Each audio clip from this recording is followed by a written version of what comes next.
middle, spins right, slips two defenders, and then scores midair. It's around Wheat, off the bounce, shot, and a score. Wow. They on the move. Near side, sets up a shot and a score for Miller. Levine with some speed. Levine fakes a pass. Levine all the way is going to fire and score. Who's the man? Spellman's the man. That's who. Shot, score. It's hat trick time for Mike Durkin. For the steps, line comes over. Shot, score. One-on-one with Hall. There he is. There's the pass, there's the score, and there's the win. Up top, Druin. He wants a shot, and he's got it. Wow. Kerkorian behind the cage. It's a dash to his right, wraps it around for the goal. Hale gets inside, shot and score for the victory.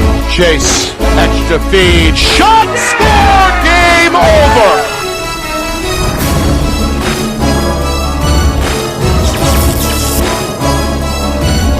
Well, hello everyone, and welcome here to Amherst.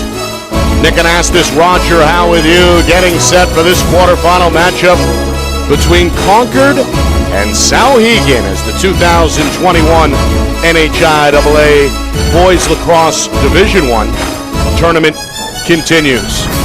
An overcast day, warm outside, temperatures in the 70s, an early afternoon start, mid-afternoon start, with the opening face-off scheduled for 4 o'clock Eastern. It features two teams, really, that you could flip a coin. They split the two regular season meetings. Each home team captured a win back in the first week of May. In fact, the 10-6 victory by Souhegan, or excuse me, 12-7 win over Concord.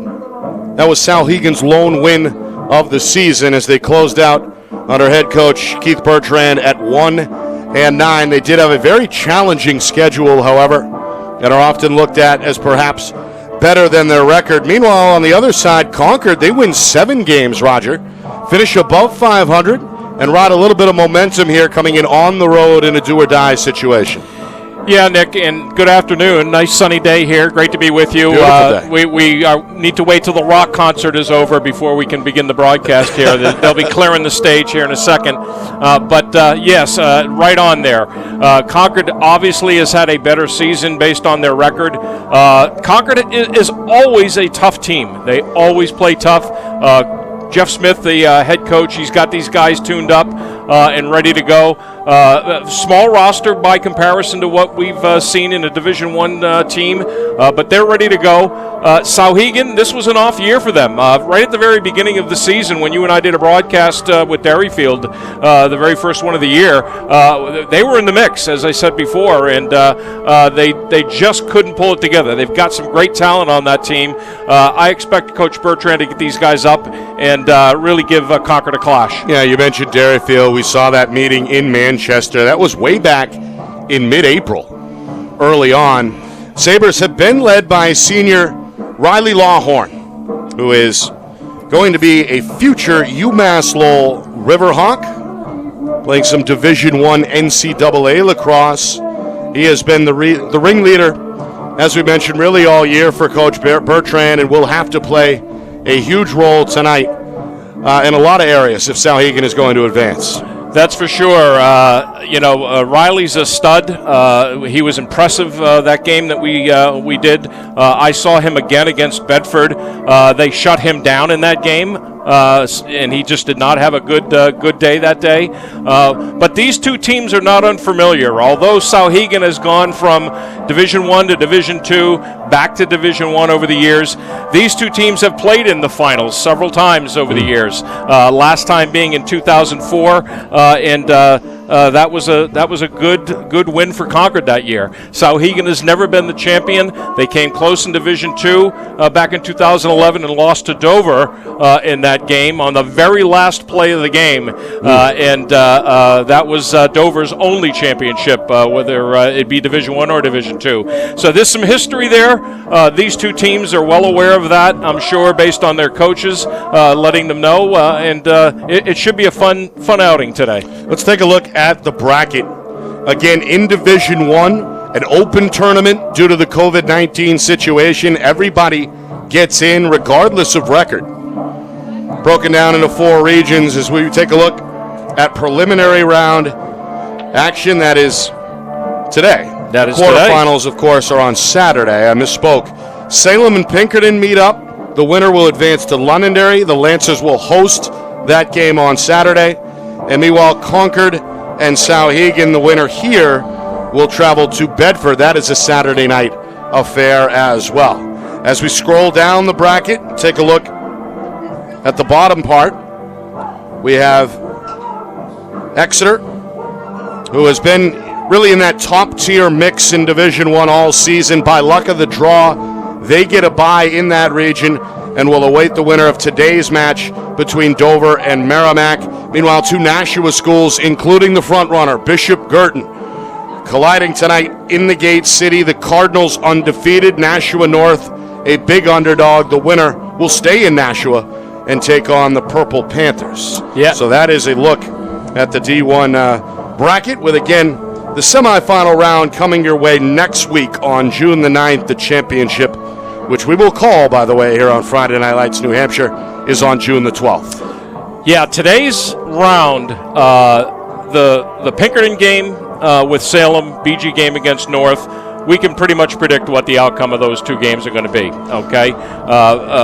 Very much underdogs for North and for Salem. However, this game here and the Merrimack-Dover game, it's a coin toss. Yeah. It's a real coin toss. And Dover, if you remember, finished the season against Portsmouth, and in both games, it was very tight. Tight, right. So they're coming on. they are perhaps. coming on. So Coach Liam Murphy up there in Dover's got his boys ready, and we'll see what happens in Merrimack. But excited to see what's going to happen today for those games and where we're going to end up on Saturday. Yeah, we're going to keep a close eye on the scoreboard tonight and bring you the scores as we can get them. A full rundown coming up at halftime and again after the game.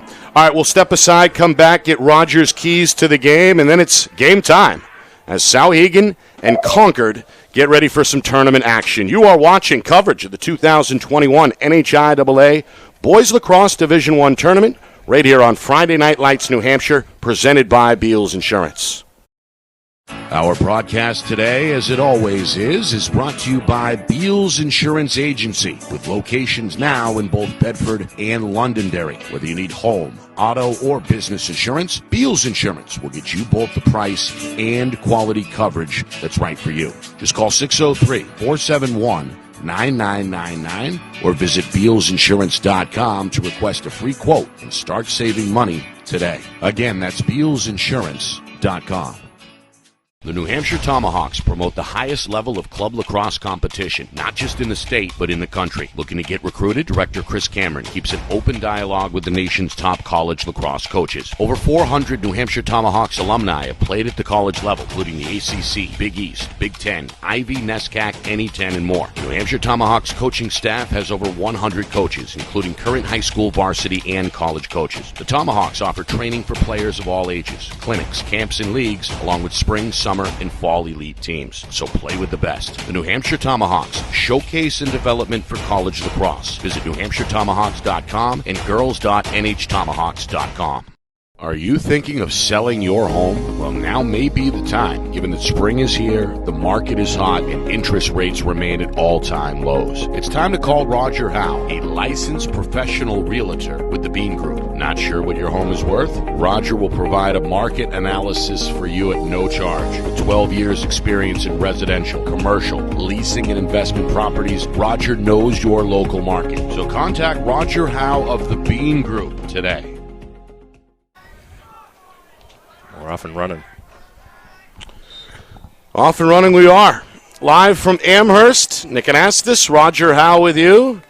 Preliminary round action here in Division I as Souhegan and Concord scramble for the opening face-off, which in the end belongs to the Crimson. Head coach Jess Smith guiding his squad to a 7-6 regular season record. They split the two meetings with Souhegan in a home-and-home. Nearly a month ago, the home team came away with the victory in each case. So early on, Concord and getting to face off, and now, after a lengthy ground ball, taking their time settling in here on the attack. Yeah, so just to touch on the keys to the game here, number one, Riley Lawhorn out there right now. That's the one person that Concord's going to have to contain. Yeah, nice play right there. Shot, score. A good feed. Blinking, you missed it. Right out in front, and Concord wasting little time getting on the board. And capitalizing here early on, taking the lead in this opening minute, 1-0. Yeah, starting off very patient, very slow, and Dan O'Brien, the assistant coach, Tom O'Brien's son, getting that. He's been named a junior captain, so obviously he's got some leadership capabilities out there, and he pulls it all together for the first goal of the game. Comes with 52 seconds gone by and puts Concord out in front, 1-0. Crimson Tide win another face-off. Go 2 for 2 to begin. Not a lot of fancy offensive, skills or fanciness going on there. They just patiently moved the ball and got it to O'Brien. So Daniel O'Brien, one of the 5 captains for Coach Smith. A senior? No, junior. He's a junior, yeah. I like the way Coach Smith does this. He every year he brings up or assigns 2 juniors as captains so that they can kind of take over the mantle in the following year for leadership and experience. So I like that. Yeah, you mentioned it. 2 juniors. Andrew Parker Fredrickson, defender, being the other. 3 senior captains, so all in all 5 official leaders for this Concord squad. They're on their second trip here, leading 1-0. Shown patience along the perimeter.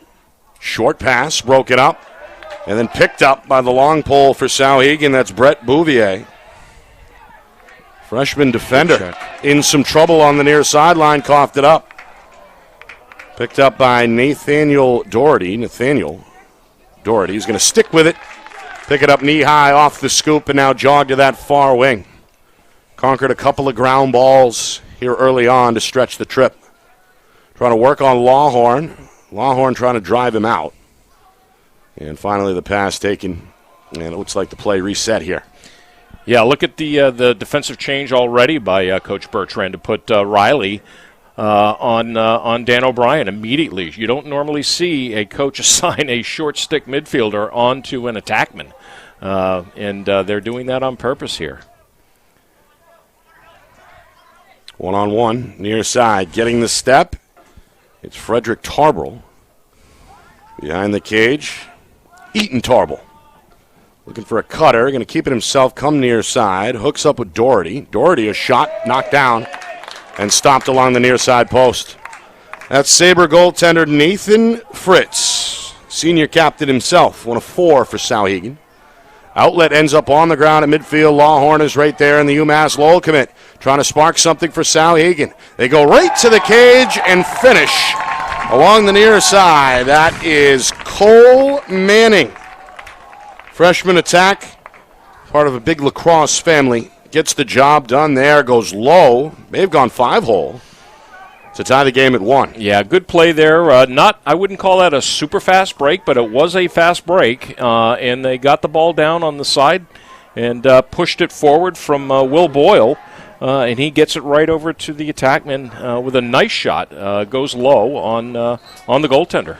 Good play. Comes with 3.5 gone by. Opening period. Third face-off. Going skyward is Lawhorn.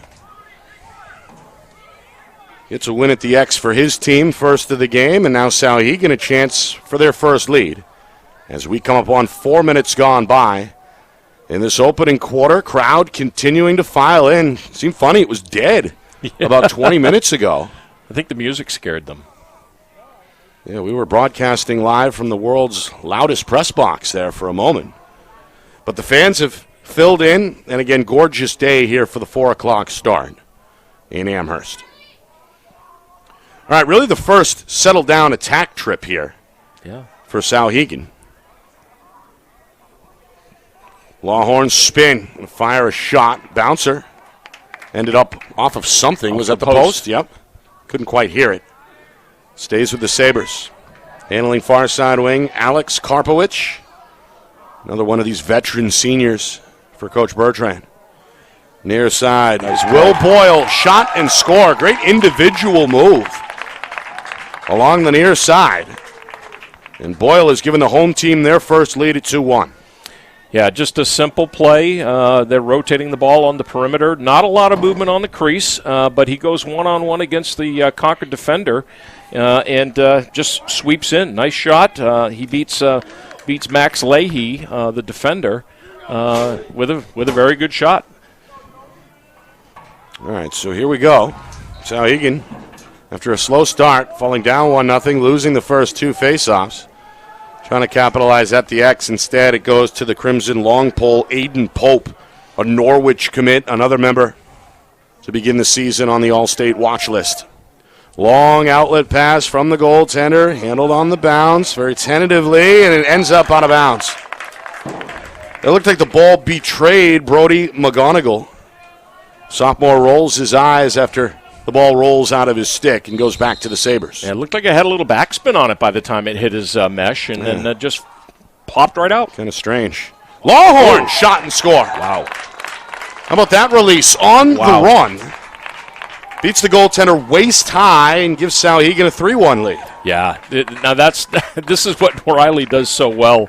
He's a big kid. He's not overly fast, but he's well skilled, and he can change planes and release points, which can totally mystify a goalie. I like the fact that he did that shot first, because he's going to start driving the alley, and he's going to do a lot more sidearm overhand stuff, and the goalie's going to be confused as it is. So we got a timeout here. Yeah, timeout on the field as Concord looks to regroup. 3 unanswered by Souhegan. Reminder, we are back at it on the road again this weekend, Saturday. Most likely we'll be in Londonderry for Pinkerton or Salem at Londonderry. Of course, the Astros and Blue Devils facing off right now for the privilege to travel to Londonderry. We'll have coverage of that game. Looks like we're going to do some girls action Saturday night as well. D1 semifinal matchup, BG at Bedford. Sunday, we've got, of course, our weekly show back after a 1-week absence, the FNL NH Lacrosse show live at 9 a.m.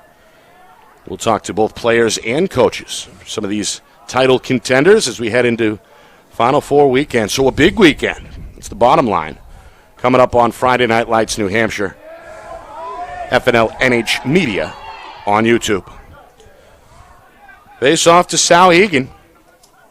And Roger, right now the home team clearly has the momentum. They do, and that's just what they needed here was another face-off win to keep that momentum going. Give it to Garant. He's won 2 straight here.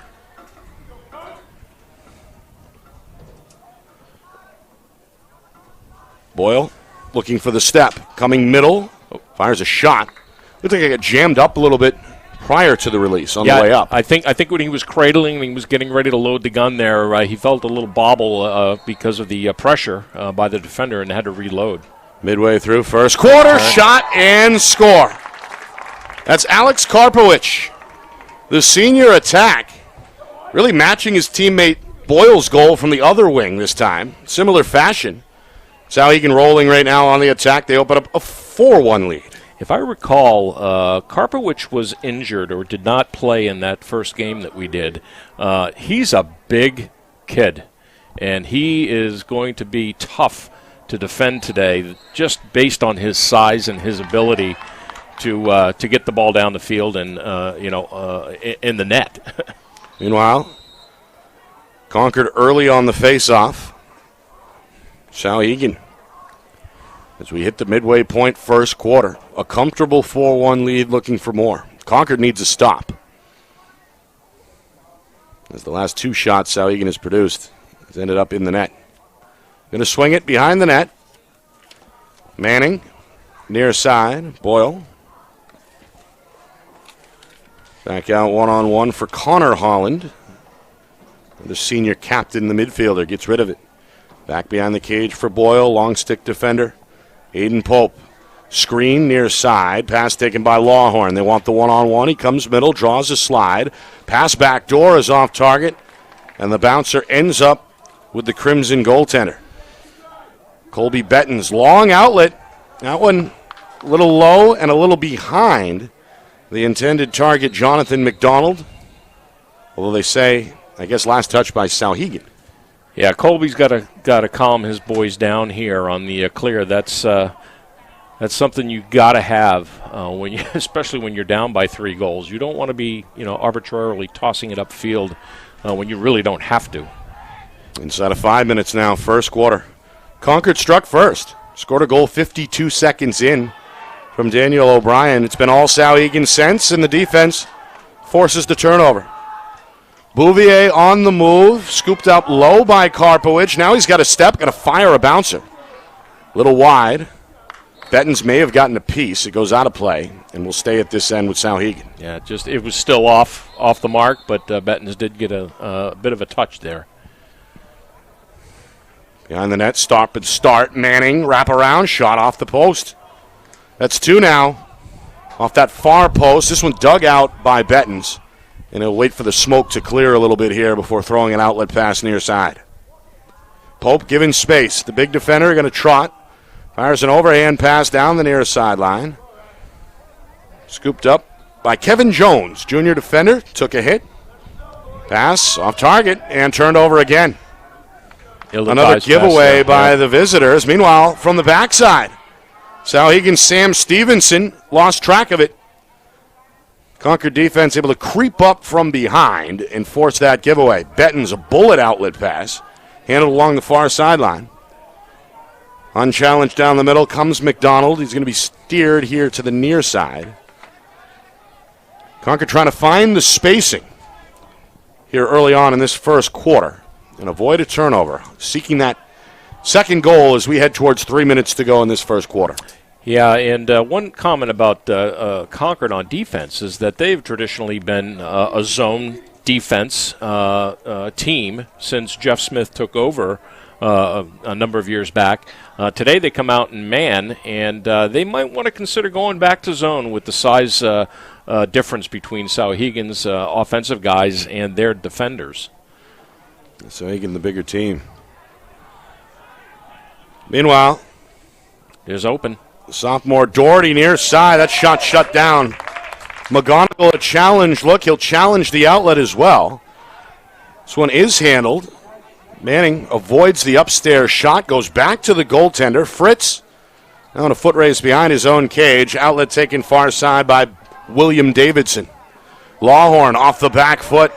Threads the needle to midfield. And now Holland with a step. Holland up top. Thought about it. Goes near side. Boyle. Extra pass, dropped.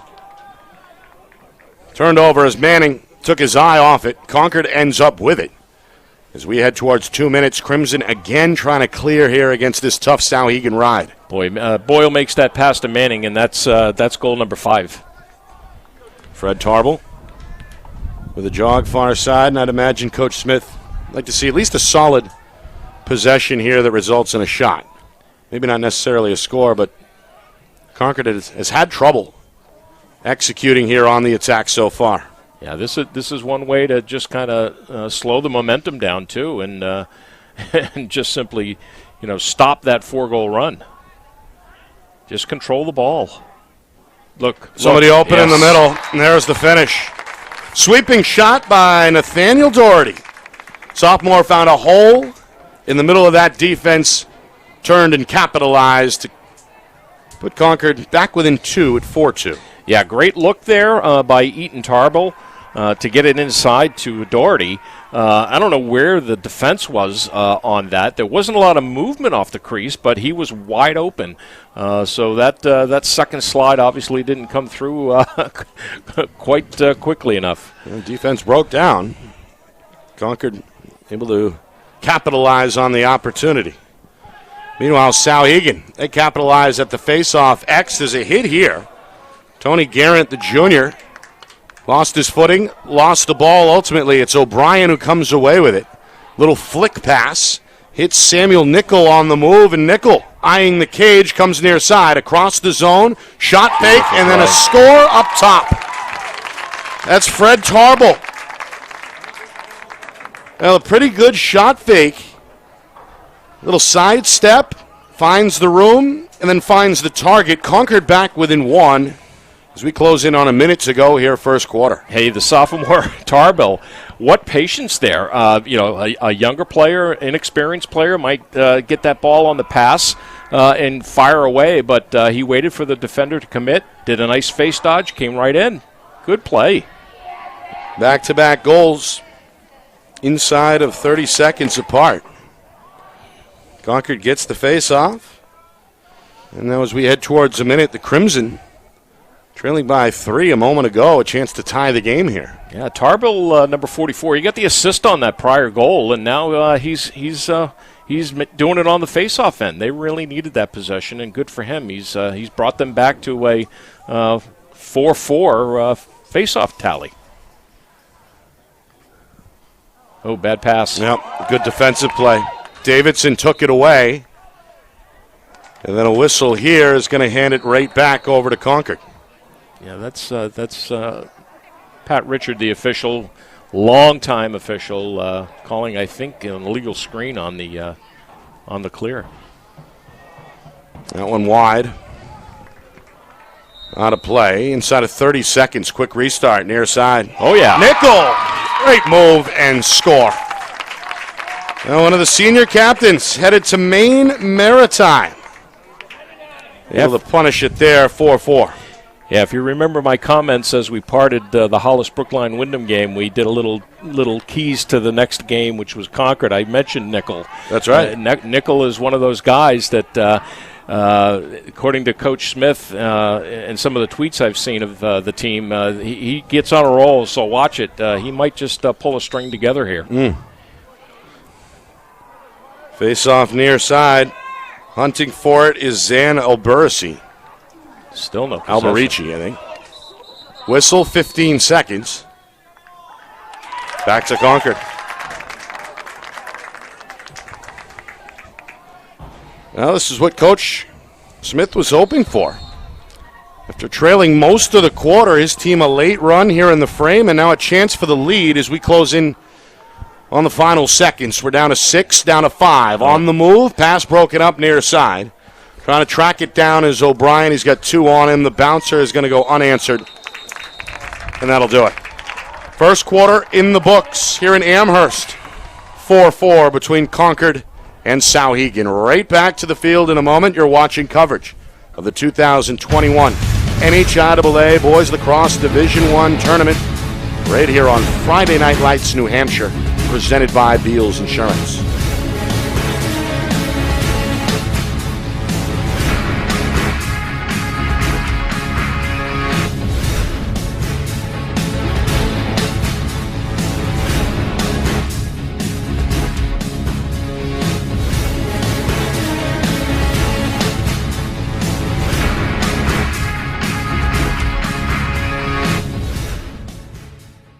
Our broadcast today, as it always is brought to you by Beals Insurance Agency, with locations now in both Bedford and Londonderry. Whether you need home, auto, or business insurance, Beals Insurance will get you both the price and quality coverage that's right for you. Just call 603-471-9999 or visit BealsInsurance.com to request a free quote and start saving money today. Again, that's BealsInsurance.com. Start of the second quarter here in Amherst. Nick Anastas, Roger Howe. Tournament action, the 2021 NHIAA Boys Lacrosse Division I Tournament. Right here on Friday Night Lights, New Hampshire. It's presented by Beals Insurance. 4-4 after 1, Roger. About as even a game as you can get. 4-4, 5-4 on faceoffs, 2 saves apiece on the goaltenders. It looked like it was going to be a runaway there by Souhegan. They had a good run at 4-1 with 4 straight goals. But, hey, the Crimson Tide, they are rolling. Yeah, they went on a spree there, scoring 3 in the final minute 18 to tie the game at 4. Kicking the cross, so that'll go to... Seen a few whistles off the faceoff. Technicality against Souhegan. Concord wins their 6th of 10. One-on-one here, near side. It's Nickel. Scored the final goal of the quarter, trying to shake off Lawhorn. Does so with a beautiful move, then a better stop by Fritz. Sweeping save, a flag on the play. Yeah. And our game's first penalty arrives early in the second quarter. Lawhorn with a slash, more than likely. Yep. Coach Bertrand not pleased. The longtime Sabre head coach. Well, we can hear him from over here. He's on that opposite sideline. So I don't agree with that call, Nick. Lawhorn got beat, and then he tried to do what we call a rusty gate. He tried to throw the stick back around him as he twirled to get a check on the stick. He got no wood, and that's what the official Pat Richards saw there. Up top, O'Brien. Shot, score. That's got the Concord fans who made the trip south excited here in Amherst. Crimson back out in front for the first time since the first minute, now at 5-4. This guy Bettens, I'll tell you, he's got an awareness out there. He's working hard. He's winning faceoffs. Just got his second assist of the game, and it puts Concord ahead 5-4. Good play by Nichols too. That was a bullet. By the way, Nichols now a member of the 100-point club. Wow. Did that back in the first quarter. O'Brien, by the way, his second, as he scored the game's opening goal. Just 52 seconds in. So Concord on a run right now. They get the EMO goal, and they've scored 4 unanswered dating back to the final 2 minutes of that first quarter. Concord seemingly had the momentum on their side. They rattled off at 1 point, 4 unanswered, after falling behind initially 1-0, as we mentioned. So Souhegan now trying to tie the game and get the home portion of the crowd back into it. Pass across the zone. Snatched up off the bounce by Daniel Kwan. Another senior for Souhegan. Well, that's Connor Holland, lost it in traffic, and now Concord out and running. This is James McDonald. Good pass. Bounce pass comes back near side from that far post. May have caught O'Brien by surprise. He hustles, keeps it in play, and now Concord will take a breath here with 2 minutes gone by in the second quarter. Yeah, that's the first mistake I've seen Bettens make today. He should not have passed that ball cross box. He had a shot on that fast break and should have taken it. I guess he's more enamored with his assists than he is with his goals. Yeah, maybe being a little too unselfish. Yeah, exactly. O'Brien whips one back door. That did not sit well in the stick of Eaton Tarble. But the ground ball again goes to Concord. Doherty knocked off his axis. The sophomore injured on the landing. Flag here. Concord fans don't like it. Doherty down and in some pain at the 30-yard line. Yeah, that was clearly a push by Lawhorn, no question. It looks like penalty number 2 against the UMass Lowell commit Riley Lawhorn. Fresh out of the box, headed right back in here with 2.5 gone. Yeah, and the down player is a little bit smaller than Riley, and I think that looked a lot more violent than it would have been with a larger player, but still, I think he pushed him down so hard that his knee went into the turf, and he might just have a little buckle going on there or a slight sprain, but he's getting up and getting a round of applause. Yeah, the good news, the sophomore walking off under his own power. Maybe the shortest guy out there, Roger, but certainly far from the weakest. He's been in the mix and showing some toughness here for sure. Yeah, we've seen some small players, though, excel this season. We have. Namely Alex Ryan from Wyndham. Yep. The young man that was the long pole for Hollis Brookline that came out of nowhere. Can't remember his name off the top of my head, but he really played well. So, hey, size isn't always the factor in this game. It's more skill and IQ. Don't forget toughness. Toughness. Well, I think anybody that's out there with a stick in his hand is tough already. Yeah, you That's Play a my varsity opinion. sport, I think you got a certain level of ingrained toughness, no matter what. Yeah. All right. I love the play. Love the play. Concord cashed in a moment ago on the EMO, trying to go 2 for 2. Shot denied by Fritz. And the goaltenders made some impressive saves here in this first half. Makes one there to keep it a 1-goal game. And again, Nick, the movement on the EMO. That's a 30-second EMO. They're even strength now, but they had movement everywhere on the corners here. Lawhorn jogging back into the action for Souhegan. O'Brien won't fool Fritz there. Makes the save down on one knee. Unchallenged outlet handled by Davidson along that far side. Davidson going to throw it over the midfield line. Good clear. Now Tony Garant. A little bit of room here on the near side. Souhegan trying to tie the game. Coming up on 4 minutes gone by second quarter. Sabres fell down 1-0, scored 4 unanswered, and led throughout the bulk of that first quarter. Concord scored 3 goals in the final minute 18 to tie the game at 4. So we see a shot here off target. Swooping stop. Keep it at this end.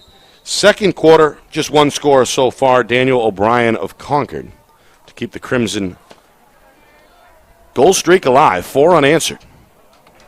Souhegan has not scored since just inside of 2 minutes to go in that first quarter. Here's a turnover. Concord out and running, trying to take advantage. Max Leahy. O'Brien, bouncer. Fritz leaves the net. And Frederick Tarbell makes him pay. The sophomore scoring his second of this first half. Concord's run is now 5 unanswered. They've got their first 2-goal lead on the board at 6-4. Wow. Brett Bouvier comes up and does the right thing on defense on a fast break. The rotation was there. The lower-end defender did not rotate over, but he stood up. The Concord midfielder coming in, and nice pass down low, and he just had to make a save. And Fritz did the right thing by coming out of the goal, and there it was. Timeout, Souhegan. Coach Bertrand using his first timeout of this first half. Reminder coming up at halftime, a full tournament scoreboard for you. Preliminary round action in Division 1. Take a look at the boys' D2 bracket. Some of those scores in upcoming matchups as well.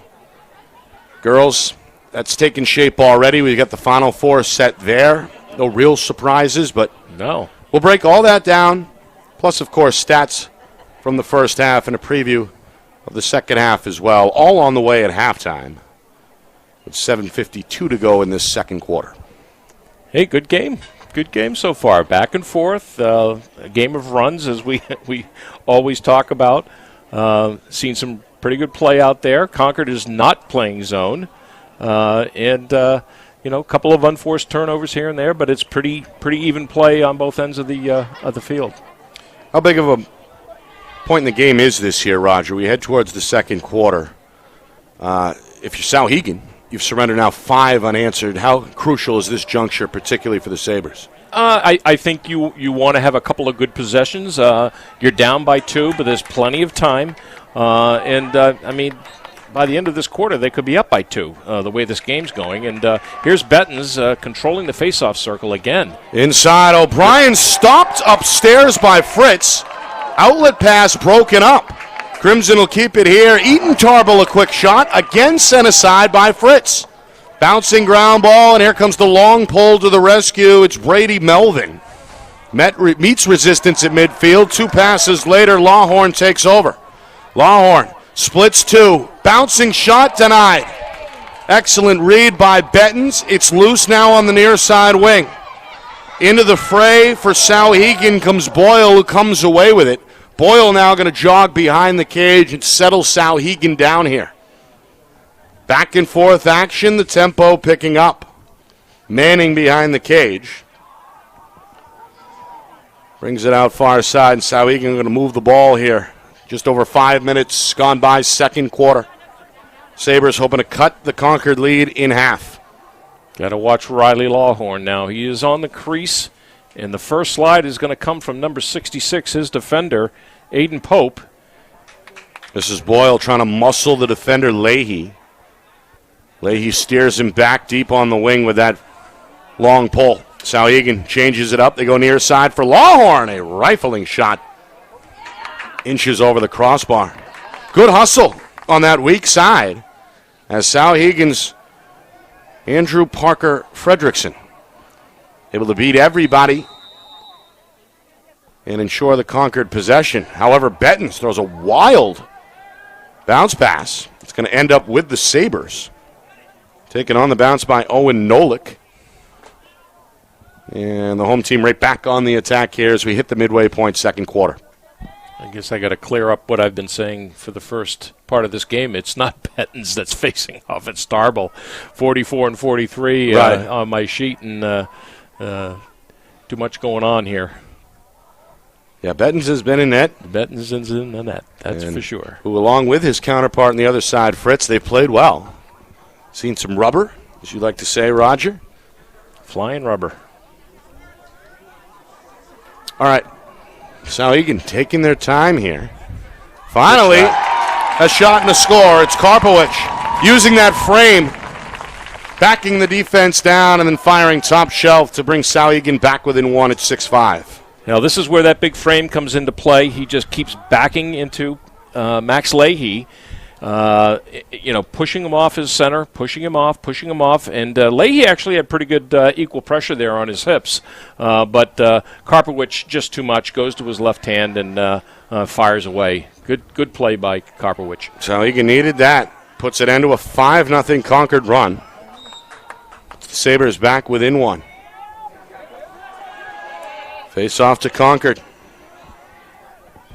O'Brien being chased from behind, gets rid of it. Near side for Tarbell, now back out for O'Brien. You can hear Coach Smith directing traffic from that visitor sideline. Got his hands cupped around his mouth. Got a play in mind, it seems. They got O'Brien here up top. O'Brien, little jab step, draws the slide. The pass is dropped far side. The ball is loose. Still loose. And now Concord's Eaton Tarbell gets to it. We're inside of 5 minutes until halftime. Crimson, 7 wins during the regular season, 6 losses. 2 teams split the regular season meetings about a month ago. Pass gets all the way through the zone, going to come right to the edge of the line here, and Daniel O'Brien got inside. And now a timeout is called.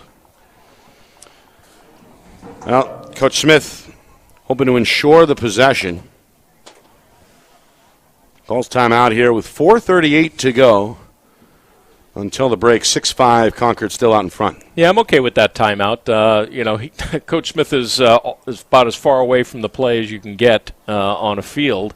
And although Concord had control of that ground ball in the corner and had an outlet, hey, you can't take the timeout with you into the next half. So get a good possession here, strike again, and have a good have a good run of it. Good crowd here in Amherst. There's a baseball game going on the field right next door to this field. You can see it there in the background. Track team was here working out. And a late arriving crowd has filled out this lower bleacher section. It also looks like they're getting ready for a rock concert over in the far field there. Yeah, there's something going on. Maybe some graduation. Maybe preparations. Yes, there's graduation coming up, isn't there? It is June. Yeah, with the music we were hearing, I thought maybe it was the pre-band. Well, it could be. That waiting for the headliners. Well, during my graduation, Poison was playing in downtown Manchester, and we were all treated to that as we were handed our diplomas. Oh, you were obviously, were you graduating in the SNHU No, it was arena? outside. It was outside? Yeah. Oh, even better. At Veterans Park. So you could hear it. Shot or a pass, not sure. In the crease. And he stepped, left foot inside the circle. Well, Souhegan defense forces the giveaway here with 4 minutes and change remaining. Sabres a good opportunity here, if they can deal with the ride, to look for the equalizer. Lawhorn's just going to keep it himself, full jog near side. Yep. And then a flag here. That's going to be a slash on number 55, Tarble. Frederick kind of wielded that stick in an unruly manner, according to the official. Yeah, very similar to what Lawhorn did on his penalty with the slash, but this he was trailing the play and with a one-handed check tried to take the ball away. Meanwhile, a good battle here along the near side. Karpowicz juggling out for a moment, bailed out by his teammate, and Lawhorn tells everybody to relax. The senior going to keep it himself. Dodge fires a bounce shot and scores. That one from maybe 15 yards out. The bounce was perfect. Souhegan's tied the game. Love the fact he went into his left hand there to get that straight-on, closer shot on Bettens. And I think this penalty is going to stick because it should be a slash, which means we do see number 55 over there in the box, Frederick Tarble. That's the first penalty on Concord, after we saw the first two go against Souhegan. Meanwhile, for Lawhorn, the UMass Lowell commit has now scored 2 goals. And we're tied again here at 6. Oh, they're going to get a push here? They are. And Zach Alberici went down. After winning the faceoff, he's taken the majority, if not all, for Coach Smith. What's the latest total there, Roger? We got 9-5. 9-5. Concord. Coming up on 3 minutes. 2 defenders here. Going to close in on Nickel. Nickel around. Nickel going to fire. That one low and stopped. Good job by Fritz, able to read it. Outlet will spring Garant. Garant trying to keep the defender off his left arm. And a timeout from Coach Bertrand. Good timeout. Well, let's recap here. It was Daniel O'Brien who scored the first for Concord. That came less than a minute in. The junior gave the visitors the initial momentum with that 1-0 lead. But then Souhegan rattled off 4 unanswered and really controlled things throughout most of that first period. Cole Manning, Will Boyle, Riley Lawhorn, Alex Karpowicz in that order for the Sabres. Concord closed out the high-scoring first quarter on a high note with a 3-0 run of their own. Nathaniel Doherty, Frederick Tarble, and Sam Nickel. Nickel kept it going with an EMO goal to begin the second quarter to give Concord a 5-4 lead. And then Frederick Tarble stretched that visitor run to 5 goals and put Concord out in front 6-4. That was about 4 minutes into the second quarter. Since then, back-to-back goals by Karpowicz and Lawhorn, their second apiece for Souhegan. And that's where we are, 6-6, with inside of 3 minutes to go until halftime. Pretty exciting game, actually. I mean, there's been a few foibles out there skill-wise, but both goalies are having a good day. They're seeing the ball.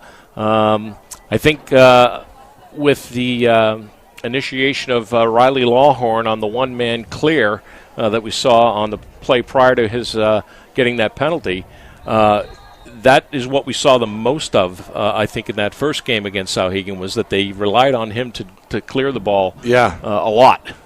Yeah, you're referring to that Souhegan meeting with Derryfield back in April. Riley, really a one-man clearing squad at times in that game. Speaking of Lawhorn, good defensive play here, able to strip Max Leahy. Extra pass, frees up Holland on the weak side. Backdoor shot denied. Well, Bettens alert there in net for Concord, comes up with a save. Ground ball now. Still up for grabs. Eventually, it's going to end up with the goaltender. Bettens throws a long outlet pass near side, and there's Brody McGonigal. McGonigal gets the step on Garant, pass near side, shot, denied by Fritz. Goaltender didn't know where it was. It was in his stick.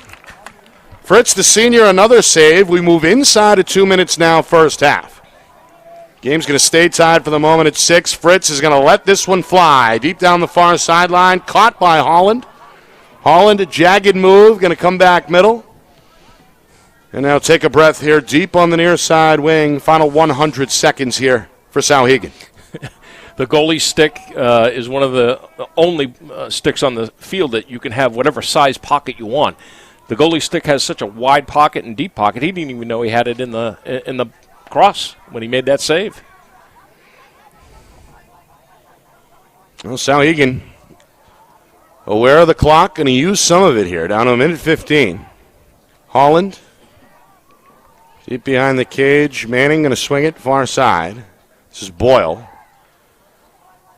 Up top for the sophomore, Nolik. Now Karpowicz, a running start, sees the angle he wants. The bouncer ends up high in the air on the weak side and taken in by the long pole, Fredrickson, for Concord. Fredrickson's pass is then intercepted. Taken away by Melvin at midfield. They're offsides.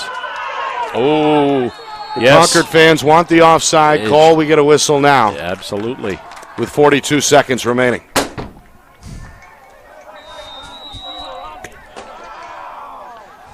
That's how we deal with trespassers here in the booth. Oh, big save. Fritz, and then a quick outlet. Garant, unchallenged at midfield, and now Souhegan, I think, thinking about the final shot Oh, yeah. as we head towards 20 seconds. Nice Extra move. man, Boyle's wide open, and he's got the shot and score. Extra pass makes the difference. Boyle had the whole left side to himself. Gives Souhegan the lead with 20 seconds to go in this second quarter. Yeah, this is what should have happened on the prior possession by Souhegan. They had the same basic setup there, and Bettens came up big on the save, but they repeated it, and this time they scored. Game of runs, Roger. Concord the first, Souhegan the next 4, Concord the next 5, Souhegan the last 3. Yeah. 20 seconds. It's going to be a win for Garant. Garant, left side, Boyle, extra feed, Manning, shot, score. It looked like the goaltender Bettens may have gotten a piece there, but the ball ends up in the net either way. And in the end, it's goal number 8 for the Sabres. 2 back-to-back goals within 7 seconds. Yeah, for sure, and give Cole Manning some credit on that. He made the right turn. He was down low, and I think that ball probably went off Betten's leg, but it did end up in the net. That's all that counts. The loose ball, far side, swept up ahead. Final 5 seconds. Whistle here. It's going to give it back to Concord with just 3.5 seconds remaining. Going to let Nickel get up to midfield, and here's the restart. Nickel forced to his right by Lawhorn. Going to fire on the run. The bouncer off target, and that'll do it for the first half. Well, Concord, early in that second quarter, built up a 2-goal lead. Souhegan responds with a 4-0 run, including 2 goals in the final 20 seconds to take a 2-goal lead themselves. 8-6 home team at halftime. Yeah, back and forth. I like games like this that are close and aren't blowouts, and certainly at this first round of the playoffs, these are the kind of games you'll like to see, because you got to figure that as they start to move forward through the bracket, they're going to see better competition, and they're going to be ready to go against that competition. Good half of lacrosse. Yeah, do or die spot, especially for these seniors. They don't want it to see it end this afternoon. All right, when we come back, a look around the tournament. Boys and girls, D1 and 2, we'll get all the scores we can. A lot of D1 boys games in action right now in the preliminary round. We'll recap the first half here from Amherst, get you set for the second half as well. That's all on the way in just a few moments at halftime. Souhegan, an 8-6 lead over Concord. You are watching coverage of the 2021 NHIAA Boys Division I Lacrosse Tournament. Right here on Friday Night Lights, New Hampshire, presented by Beals Insurance.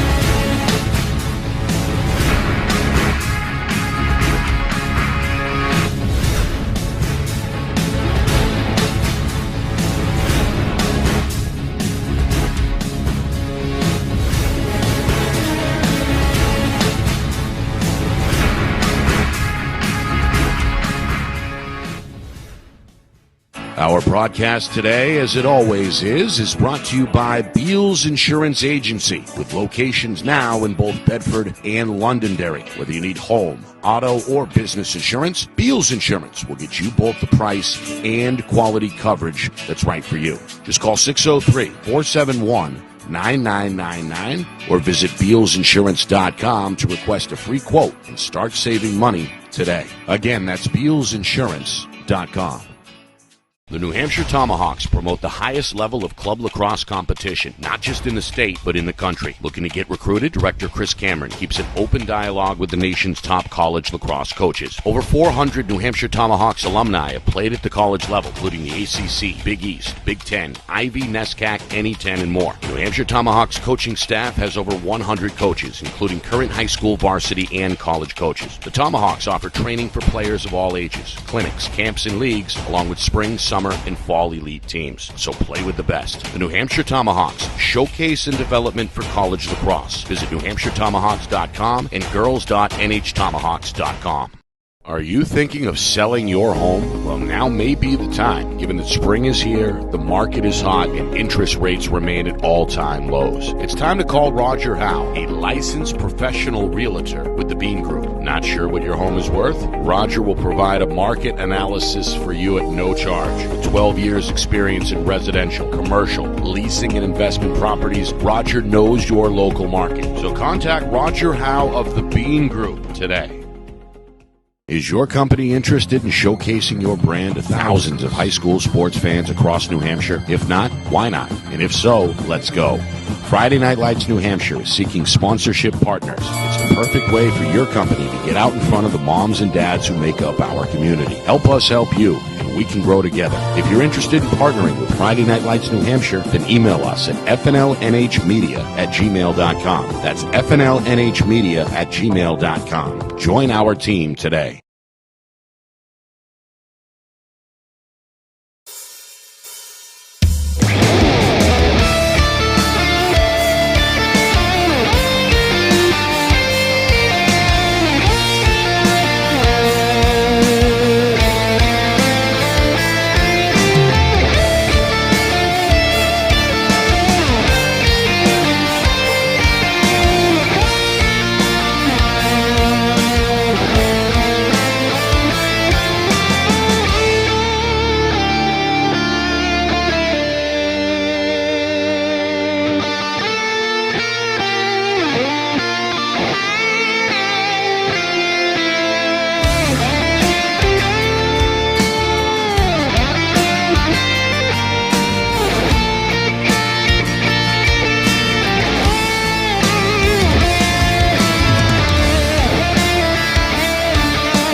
Halftime here in Amherst, 8-6 Souhegan on top of Concord. A game at runs it was in that first half as these two teams trying to reach the quarterfinal round. They'll take on Bedford in the next round on Saturday if they do indeed survive and advance here. But both teams at times in that first half, Roger, looked very good. I would say they did, and for both teams, a little bit of defensive breakdown on a couple of those goals, but You got to hand it to the goaltenders here. They have really done their job today. For example, Fritz in that second quarter alone had 7 saves. Sometimes goalies don't even see 7 saves in an entire game. And that just shows you how well he's playing today. And he's basically keeping Souhegan in the game by 2 goals, if you want to put it that way. Yeah. But hey, I like watching both these teams. They're showing some stuff out there. I happen to know from an inside source that the Bedford Bulldog varsity team is actually watching this game right now, getting some good scout going. And I'm sure a lot of those youngsters will be going home tonight watching a second version of this on our YouTube channel. So they're seeing a good show out there. They're seeing some good lacrosse. I wanted to make one quick comment that I thought was kind of funny. Pat Richard, the official that was working this side of the field, he was getting it from both sides, Nick. He was getting it from the Concord fans. He was getting it from the Souhegan fans. And he's one gentleman out here on this field that's going to be happy that it's the second half, because he gets to switch sides and work the box side of the field and not have to hear the wrath of the fans not getting a Is that how it typically works? It does. Yeah, Okay. It does. Generally, yeah. Yeah, in the 3-man rotation, it works a little differently, but we'll probably start seeing some 4-man rotations coming up here in the semifinals. Talking with some of the officials that I know, they like to keep a 3-man crew on the field, and then they'll keep a official at the box, delineating calls and making sure that the book, the scorebook that is the official scorebook that NHIAA runs at the table, is corrected and is uniform with what the game actually shows. Balanced approach, balanced scoring in that first half for the two teams. Daniel O'Brien got the party started for Concord about a minute in. Then the runs began. Souhegan rattled off 4 in a row. Manning, Boyle, Lawhorn, Karpowicz in that order. Concord ended the first quarter with a 3-0 run. Nathaniel Doherty, Frederick Tarble, Sam Nichols, and then Nichols on an EMO in the first minute put Concord back out in front 5-4. Nichols, by the way, a member of the 100-goal club, not the 100-point club, although I guess he's a member of both. But that one early in the second quarter gave him career goal, number 100. Tarbo added a second. Concord went at 1.64. Then the final 4 goals of the first half went to the home team. Karpowicz, Lawhorn, Boyle, and Manning all scoring their second. And that's where we are as we begin the second half. With a Concord face-off win, the Crimson going to settle down here and try to figure out a way to slip one past the goalie. Fritz has been excellent and seemingly has gotten better as the game has gone on. The big senior right now barking some instructions in the back part of that defense. Yeah, and tagging along Sam Nichols and his 100 goals, we also saw that Drew Fleury from Nashua South scored his 100th goal early last week, or maybe even the week before, I think. So it does happen, and it's good to see. Good to see that.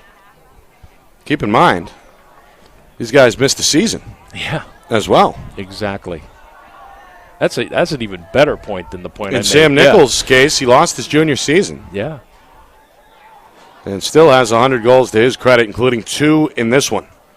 Has not been enough to this point, though. Concord trailing by 2, hoping to slice the Souhegan gap in half here. Instead, they'll turn it over. Good play behind the cage by the long stick defender, Brett Bouvier. Throws an off-balance pass off the back foot.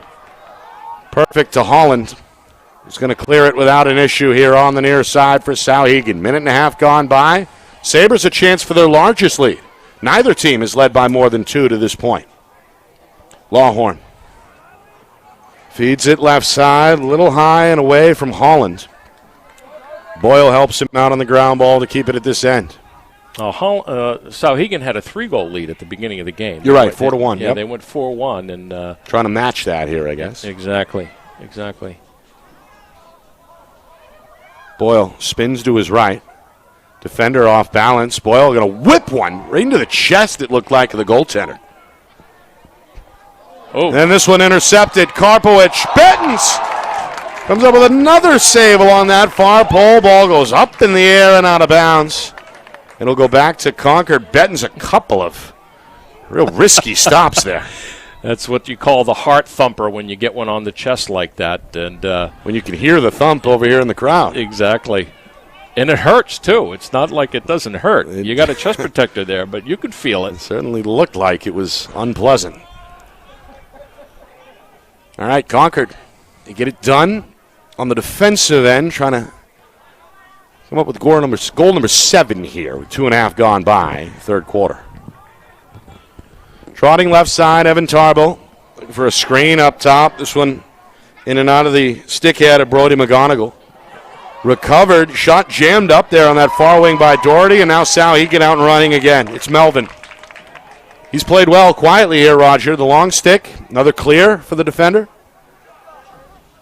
Going to keep it until he's absolutely sure he can get it over to Riley Lawhorn without a problem. Risky play there, though. He could have been over and back. If Lawhorn split dodge, shot there wide. He rolled that ball to Riley, who was coming over the 50-yard line, but he had already made the touch. So if that had touched the 50, that would have gone back to Concord. Wow. Game of inches, I guess. In this case, for sure. Off balance. That's Manning, who scored 2 for Souhegan. He loses it. Karpowicz, one-man wrecking crew on that far side, trying to carve out some space for himself, surrounded by Crimson. That ball still on the ground behind the cage, and Souhegan's Boyle finally has the inside track. Up to the top of the crease. Garant going to fire one. That won't get through. Off one of the defenders. Foot race to the far sideline. It's going to go back to Concord. Now let's see if they can get a nice, clean clear here. Good hustle by Fredrickson. Able to beat out Karpowicz. They've had trouble at times against this ride. Not the case here as they trot uncontested across midfield. That's Frederick Tarble. And now the attack going to set up for Concord. Well, that time Bettens was patient, and he didn't just rifle the ball upfield. He waited for his midfielders to change and come down off the 50, get on the field. And what you want to do there is you want your middies to cut towards the ball, and that's exactly what happened. Bad pass. Off target. That one out of bounds in a hurry. Well, we saw Concord have some trouble, Roger, with the turnovers in that first quarter that helped Souhegan build their largest lead, as you mentioned a moment ago. This time, Concord, they'll force the issue and come away with the ball themselves as Tarble gets it over to Nickel, and now again Concord trying to reset. Good press ride there by Concord to get the ball back, force something to happen at the midfield line, and mistakes happen when you do that, and they capitalized. Eaton Tarble Good reverses pass. Direction. Shot jammed up, I think, by Fritz there. Loose at the top of the crease, still loose. It's a 4 or 5-man pile up, and Souhegan's got it. Sam Stevenson, the freshman, comes out of the gather. Now trying to bring Nickel all the way down that far sideline. Behind the cage, Manning. Little stop and start. Near side wing for Boyle. We've played over 5 minutes now in this third quarter, heading to the midway point. No change since halftime. Still 8-6 Souhegan. Yeah, both teams are buckling down. A little bit of a adjustment here and there by both coaches at halftime. You can see it out there, see what they're doing. And good for Coach Bertrand getting freshmen and sophomores on the field as well. Lawhorn with a head of steam, shot and score. The laser coming down around the ankles of the goaltender. Lawhorn has got his third. It's a hat trick for the senior. 9-6 Souhegan. Yeah, we said at the beginning of the game when Lawhorn scored that third goal, and he went low-high, and this is his sweet spot. He loves to traverse across the dodge from the top of the box and get his arms extended, and when he does, that is a laser. He's got a very good eye for what's open on that goal, and he rarely misses when he's got given that kind of space. So this one's going to go against Concord, Nick, and Souhegan's going to get the ball. Yeah, technicality. We've seen that a few times at the X, both ways so far this afternoon. Midway through third quarter. Souhegan and Concord. The winner goes on to the quarterfinal round at Bedford Saturday night. That's a 5 o'clock start. Loser goes home, as we know. Souhegan showing patience here. They have really all afternoon. Concord, a little bit of breathing room provided by the defense. Near side, it's Brady Crow, the junior. Crow played a little bit in that first half, trying to get a move to his left. Ball down. Runs into a problem with McDonald, yes. and this one ends up in the net. Wow. That's a flubber goal. That's the sophomore, I believe, Brady Crow, right? No, Nolik. Oh, Nolik, excuse me. Yeah, you're right. Owen Nolik, the sophomore, yep. Yeah, Nolik. Bang. Almost throws a spitball or knuckleball out of his stick. That couldn't have been going more than about 30 miles an hour, but he found the spot, did a little bit of twirl there, and saw some open net on Betton's offhand. Another different Souhegan goal scorer. Yeah. See multiple goals from the usual suspects, Lawhorn and company. Sophomore, a big playoff goal there. So Owen Nolik makes it 10-6 to 4-goal gap for the first time. Meanwhile, Concord on the attack here. They have not scored, Roger, since just over 4 minutes had gone by in the second quarter. Yeah, and they need to get something going here. Their defense is getting tired a little bit, and they need a break. They need something to happen here. And Tarbo needs to, going forward here, kind of control that ball from the faceoff X and give him a chance. This is Eaton Tarble near side. Going to swoop around. Nice pass, score. And there it is. That's Nathaniel Doherty. Fun to watch there. Left open on that weak side. The pass on the money, and Concord is back within 3 at 10-7. Yeah, the slide comes very early there before there was really even a threat. And he gets to goal line extended. That's number 44, Eaton Tarble. And he just softly passes it across to number 50. And there it is. I mean, that second slide did not carry through to cover up on the Crimson Tide. Second goal for Nathaniel Doherty. Another one of these talented sophomores on the field. Souhegan wins the faceoff. They've lost more than they won this afternoon. They'll take that one. Trying to take this clock down to the 4-minute mark in this third quarter. 3-goal lead on the board. Yeah, I'm going to give you a hot take right now. There's only 4 seniors on this Souhegan team right now. They're going to be a contender next year. If they can bring this roster back and add a few more freshmen, bring up some kids from the JV, they're going to be hot. They're going to be a good team. Going to have some experience for sure. Battle-tested. Shot wide. Underhanded rocket there by one of those 4 seniors. You mentioned for Souhegan, Will Boyle, who scored twice in this game. Well, they will be losing Lawhorn, obviously a big blow. Holland has logged a lot of minutes. Luke Manning, talked about him. Of course, the goaltender, Nathan Fritz. Meanwhile, Bettens looked like collided with Karpowicz. Karpowicz ended up on the turf. Ball ends up with Concord, and the outlet ends up with Nichols.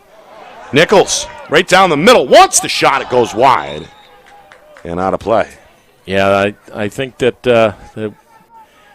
Mr. Lawhorn and Mr. Holland need to brush up on their defense. They let him walk right through the 2 of them on a double team. Well, this kid's been making plays for him. How about Melvin? Another ground ball and another clear for the long pole defender.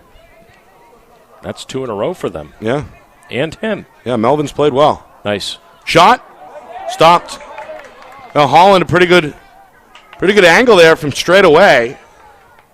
Another stop for Bettens, who has done his part to keep Concord close, for sure. His body's taken some abuse today, too. He's taken a couple of hits. Yeah. That one looked like it went off his forearm. And I know one of the goals went off his leg. The life of a goalie. Yeah. They're a different breed, for sure. They are. I got 2 of them in my family. So what does that say about you? That's Meanwhile, on the far side, here's O'Brien. He scored the game's first goal. Makes a charge, runs into Fritz, and a flag is going to fly. O'Brien ended up on the ground. Flag thrown by the official on that weak side wing. It's got to be a push. I mean, I didn't really see any infraction other than him falling. Maybe a trip? Right now it's Bouvier, it looks like, for Souhegan. Yep, down on his left knee in the penalty box. Yeah, it's a push. So, third Sabre penalty. We saw the home team commit 2 penalties in that first half. Concord with 1. Concord did cash in on their first EMO, trying to do the same here to get back within 2 as we head towards 2 minutes, third quarter. Play a little bit of keep away here up top. They work the far side. Doherty comes back middle. His pass gets away from Eaton Tarbell, but is backed up here on the near wing by Colin Nelson. Nelson given room. They're swinging around. O'Brien for Nickel. Nickel wants a shot, got a dodge, going to fire. That one wide. Good play. Bouncer about a foot or so to the right of that far post. We're back at even strength now. Good job by the Sabres there to kill off the 32nd EMO. We're down to 2 minutes, third quarter. Yeah. Poor skills right there killed that EMO for Concord. They had good rotation. A couple of bad passes that were low and mishandled just kills the 30-second penalty right off the bat. Very hard to come back after that. Eaton Tarbell. Nice back look. Door. Good recovery, I think, by Garant. The defender may have broken that pass up. Yeah, even though he didn't have the position. Yeah. But they came over the top of that stick to foil the plot. All right, now Souhegan, it's their turn. Try and clear this one with 100 seconds to go in the third quarter. This is Will Davidson, the junior, going to do it himself. The long pull across midfield. Leaves it off for Garant. Oh, big change, Nick, in the second half here with Souhegan's clear. Didn't have great success to start the game. Went to Riley for a couple of clears end to end, and now they've gotten their defensive long poles involved. Yep. And they've been, 3 successful clears by long poles in this quarter. Meanwhile, Souhegan going to milk this clock down to the final minute. They playing for 1 here? Yeah, I think you play for 1. You don't want to use a timeout here.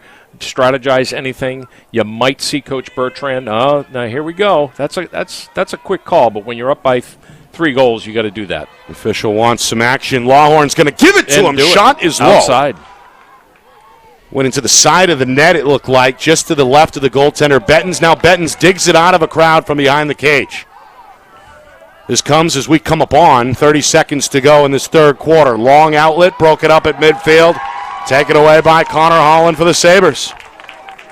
Good play by the senior. Now Holland going to slow it down. Souhegan again likely going to play for the final shot as we're inside of 20 seconds. Yeah, we'll talk a little bit more about that maybe at halftime if we have a chance and why that was called so early. But shot on the move. That may have hit the foot of his teammate. Yeah, it took a funny funny bounce. The right shoe of Connor Holland went up in the air out of play. Still enough time, though, for Souhegan to get one more. Final 8 seconds. Lawhorn on the charge. No, this is Karpowicz. Bouncer goes wide, out of play with 3 seconds remaining. Meanwhile, they're face guarding Riley Lawhorn well away from the ball. Want to make sure he does not end up with the ball. Yeah, this is common. You'll see that often where a hot shot shooter like Lawhorn will be pulled out just to go 5-on-5. That'll do it for the third quarter. Fourth quarter looming. Will it be the end of Souhegan's season? Or will the home team protect the lead and send Concord packing? We begin to find out next. You are watching preliminary round coverage of the 2021 NHIAA Boys Division I Lacrosse Tournament on Friday Night Lights, New Hampshire. It's presented by Beals Insurance.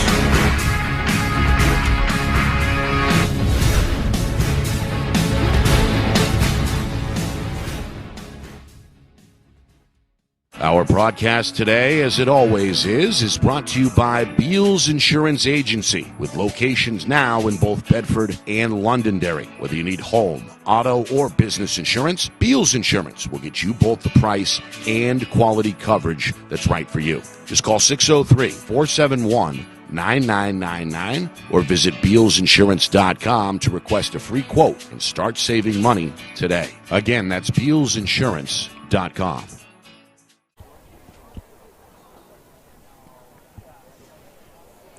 Well, it's been a fun one through 3 quarters here in Amherst. Souhegan out in front of Concord 10-7. Preliminary round action of this 2021 NHIAA Boys Lacrosse Division I tournament. The winner goes on to face Bedford in the quarterfinal round on Saturday. Nick Anastas, Roger Howe with you. This game was tied at 4 apiece after 1 quarter. A strong close to the first half for Souhegan gave the home team an 8-6 lead at the break, and then they outscore Concord 2-1 in that third quarter, and now lead 10-7 with 12 minutes to go in regulation as we begin quarter number 4. Yeah, quick note on that. The reason that they told them to keep it in is that there was a little over a minute when they started possession there. Riley Lawhorn was way outside the box and was not even attempting to make his way towards the goal, and you just can't do that. That's why they called that. Well, Concord's defense held tough either way, despite a pretty good look from Lawhorn. Yeah. Lawhorn's been the story. 3 goals. As good as advertised, the leading scorer either way today. Senior will head to UMass Lowell to play for the Riverhawks next season. All right, methodical possession here. Nickel going to fire. That one well off target, out of bounds. Stay here with Concord. Pretty balanced approach on the score sheet anyway for the visitors. Nathaniel Doherty with 2. Sam Nickel with 2. O'Brien scored the first for Concord. Frederick Tarble scored a first quarter goal as well. Well, he's got 2. I mentioned that. I've got 2, yeah. And then Doherty's second came in the third quarter. So that's been the scoring for Concord. Meanwhile, Karpowicz is going to capitalize here for Souhegan. Now the senior goes upstairs. Another bruising move across the middle of that defense. Too big, too strong on that one. Souhegan by 4. Yeah, they had everybody spread out on the Concord defense to a point where Karpowicz saw open field in the middle, just put it in his left hand, simply bodied his way, past his defender, beat him, simple enough, and an easy goal. Quite frankly, there wasn't a whole lot to that play. Karpowicz with 3 goals, joining Lawhorn for the lead. And both those guys, of course, do so much more than just score goals, as we've seen this afternoon. Yeah, Karpowicz is a dedicated attackman, where Riley is a midfielder, and he's been going both ways all day long.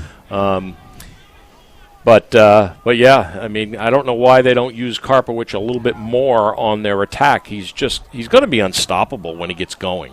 Well, Concord trying to it looked like a 2-man game going for a moment. Again, Melvin denying the pass and forcing Concord to go elsewhere. Yeah, I'm okay with mixing things up like that. There's a pass across front of the net. Ends up unanswered. Finally scooped up inbounds here along the near sideline by Frederick Tarble. Let's see if they can get O'Brien involved here. O'Brien, we haven't seen much of anything since the first goal of the game, and he has barely touched the ball. Yeah, the junior has been shut out since the first goal came 52 seconds into the first quarter. Yeah, and they're going foot race. Souhegan wins it. That's Davidson. Good hustle. Good hustle both ways, but Davidson wins the race by a nose in Concord. Well, not enough time really to set up the ride. Souhegan going to exploit it. Lawhorn up ahead. Boyle catches low. One more, and there's the finish for Cole Manning. The freshman attack on the attack. Manning's third. Souhegan by 5 now for the first time at 12-7. Well, that's the third goal, I believe, of the game where those two have connected on literally identical plays, just bringing it down the side, finding the open man on the rotation by the defense, and you pocket the ball right in the net. Plain and simple lacrosse here, guys. It's a good play and good awareness on the quick whistle on the turnover down there in the corner by Souhegan. Meanwhile, 2 bodies on the ground after this face-off. They'll hand it to the Crimson in the end. The Concord Crimson Tide, 7-6 in the regular season under longtime head coach Jeff Smith, led by 100 career goal scorer Sam Knoll, or Nickel. And meanwhile, Fritz starting to pile up the saves for Souhegan. That's on number 11 on my board. He's held Concord to just 1 goal so far in this second half. How many? 11. Yeah. 11 with a big 7 in that second quarter for him. How about his counterpart, Colby Bettens? He's been pretty good as well. Yeah, he's got 8, so he's not that far behind. Meanwhile, Manning, one of three goal scorers today for Souhegan. The freshman with a spin move. Now it's Lawhorn, the senior's turn. Along that far side, trying to gain some ground. Reverses direction, fires low. There's save number 9 for the junior goaltender, Colby Bettens. Outlet. McDonald, a bouncer near side for the long pole. This is Leahy. Near side, coming middle. Now a shot. Ends up in the net. Look at that. It's Nathaniel Doherty's third. He's now Concord's leading scorer. Looks like he took a shot upstairs as well, the youngster. Well, it didn't faze him. Yeah, it was you see on that replay, a quick release, a hard release, and that ends up, I think, over the left shoulder of the goaltender. It did, and I don't know where that even came from. He just he just stepped in and fired it. And, the defense was coming hard at him, and he just found a spot. It's Nathaniel Doherty, sophomore. Can't be any taller than 5'5". Oh, my gosh, no. Out there getting the job done. Keeping Concord within shouting distance. It's 12-8. Souhegan still with a comfortable lead, but Souhegan gets the face-off. No, Concord gets the face-off. Yeah. They've won more than they've lost at the X in this game. I do know that. What do you think of these, high-numbered jerseys like Winnicott, Concord? What do you I meant to ask you that same question. I like it. You do? I like it. Okay. I think it's, again, somewhat unique, somewhat rare. You mentioned Winnicott. Those are the only 2 teams I've seen. Yeah. With the high numbers. Too much thinking. Warriors are even higher. They're in the 70s, 80s, and 90s. Yeah. No 50s, no 40s. There's a stop by Fritz. I don't know. I'm pretty liberal with the numbers. Yeah. I mean, I used to think it was, hey, let's go out and buy 100 jerseys, and then, when we're down and we got to recycle some, we got a whole new batch. But Winnicott, been like that for a long time. So I think it's a tradition now. You start at the end of the 100 run and then, go backwards rather than 00 and up like most teams do. And Crimson Tide has been doing that for a while now too. So must be a thing. I gotta find out about that. I like it. What Concord doesn't like is what's going on the scoreboard. The clock is ticking. We're now inside of 7 minutes to go. Very rapidly approaching the midway point of this fourth quarter. And this is going to get called to, this is Tyler Leeds now on this side of the field, who did the Hollis Brookline Wyndham game the other night. And he'll be hot with the trigger, too, to keep this thing moving. Sidearm release. Wide. That's Owen Nolick. Sophomore midi looking for goal number 2 for Souhegan. Sabres will keep it. Quick restart. Pass for Boyle. Now Lawhorn goes low and bang, bang. Able to beat Bettens for goal number 4. Souhegan back in front by 5, 13-8, and that's a big, big goal. Yeah, I think that Bettens just fell asleep on this. Another good low shot by Riley. Came in hot, too. Came in hot, but, when you give a goaltender that can see the ball like that, he should be up to the challenge at this point. I don't know if he just fell asleep a little bit there because Riley just basically planted his feet and shot. He didn't drive. He didn't try to dodge. He turned and shot. It's unusual to see Concord, dominating the face-off circle, but just not doing anything on the possessions. What do we got for totals now? Right now, they are up 17-8. It's a sizable Big difference. Save. Fritz again. Well, he's held Concord to just 2 goals in this second half, now midway through the fourth. Meanwhile, Melvin breaks the defender's ankles. And again, nice fake. Actually, Doherty's hurt. Probably shouldn't have said that. He's jogging off the field after falling down. I think he's okay. Heck of a move by Melvin was my point. Yeah. Meanwhile, shot by Boyle, set aside by Bettens. Got a piece of that, I think, with his right arm on the save. Well, the Sabres have got a plug-and-play going on here with their clear. They take out Riley, and they put in number 37, Melvin. He's had 3 or 4 successful clears all by himself in this half. Yeah, he's been excellent. He's been all over the field. Now watch Karpowicz. I've been watching him closely on the last couple of plays.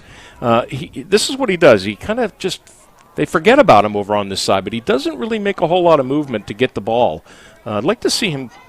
Longhorn's bouncer is wide. If he becomes a little more noticeable and puts himself into the play.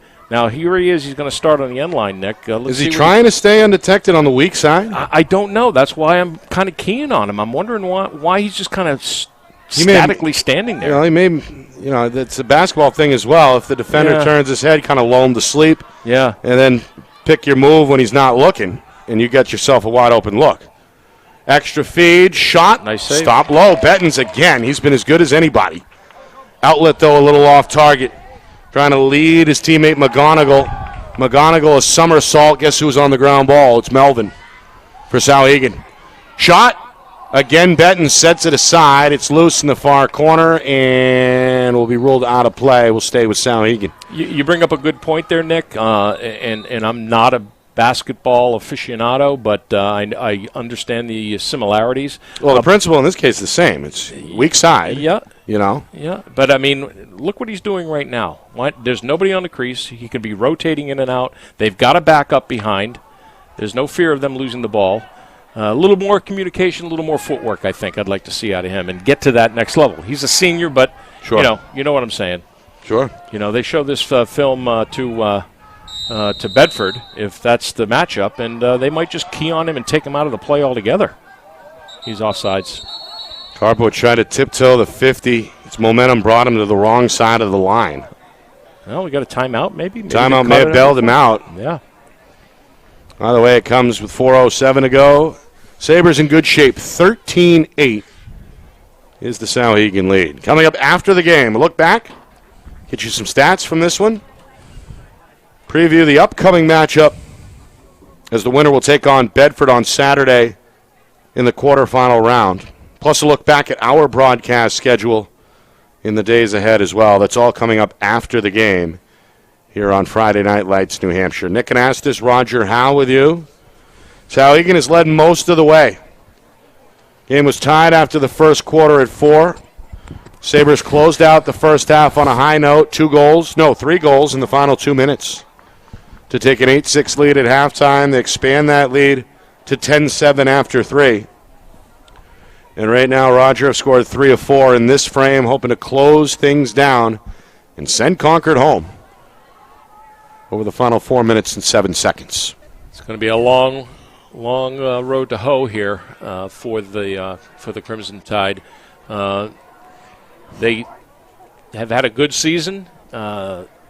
This started off as a very, very competitive game for the first 2 quarters, and Souhegan has just put their foot on the gas and has just played that much better. Bettens has, in turn, kept them in the game very much. Absolutely. He's been an unsung hero. And our friend Fritz. This kid's been unconscious. Fritz, another stop.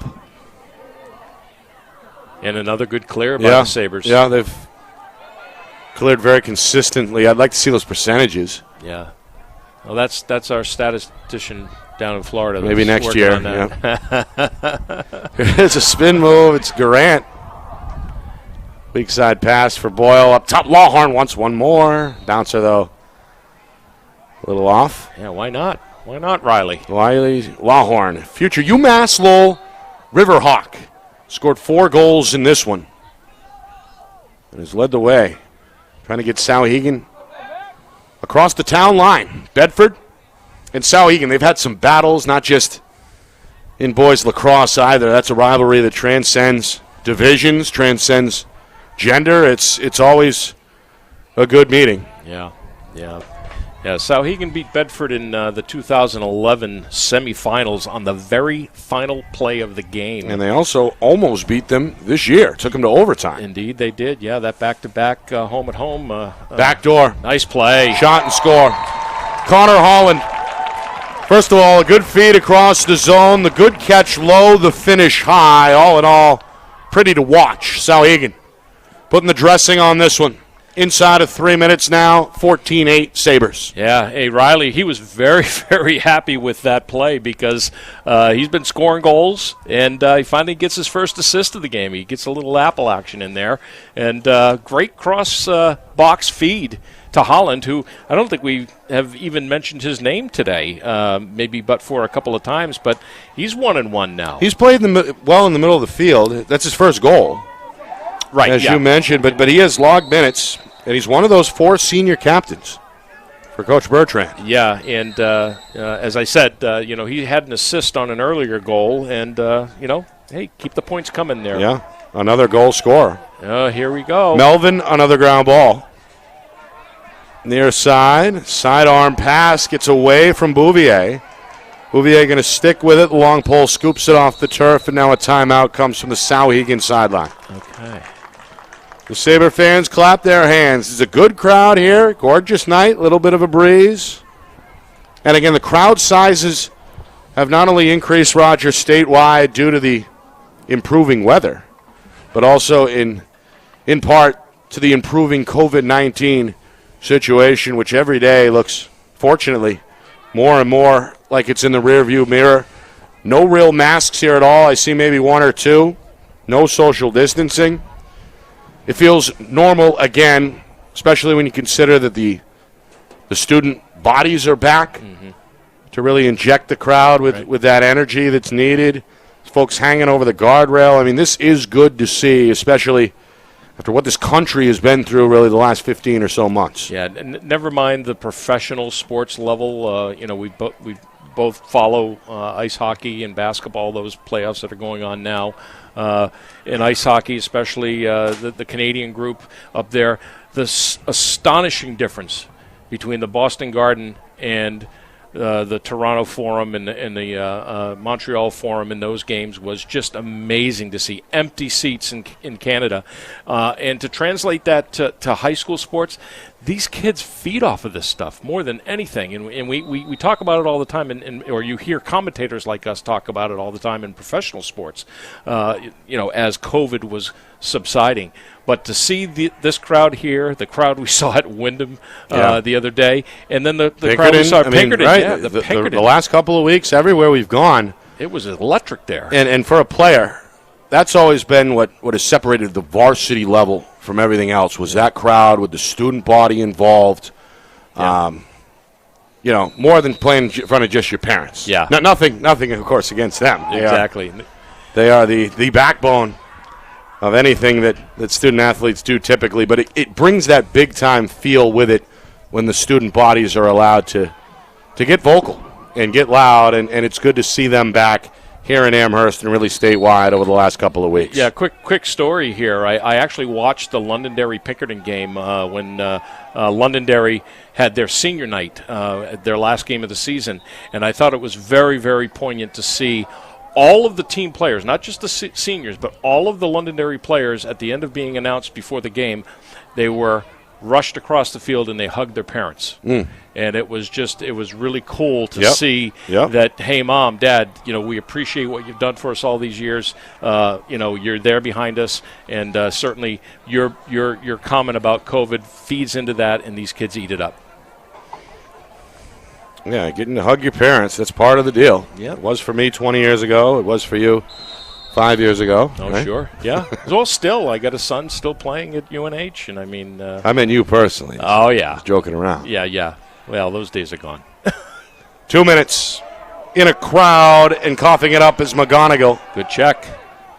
Swim move by Garant. Lost the ball on the split dodge, but I think got a timeout, right? Yes, we do.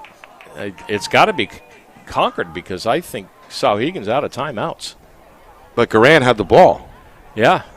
Maybe they yelled it as the ball was being possessed prior to that. By Concord, maybe? Yeah. We'll see.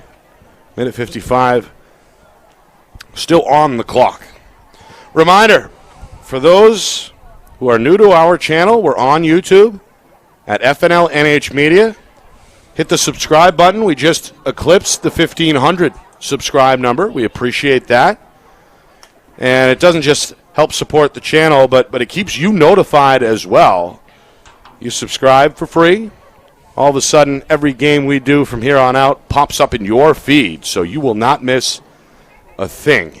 FNL NH Media, again, the handle on YouTube. Thankfully, that worked today for me because I thought the game was at 5 o'clock.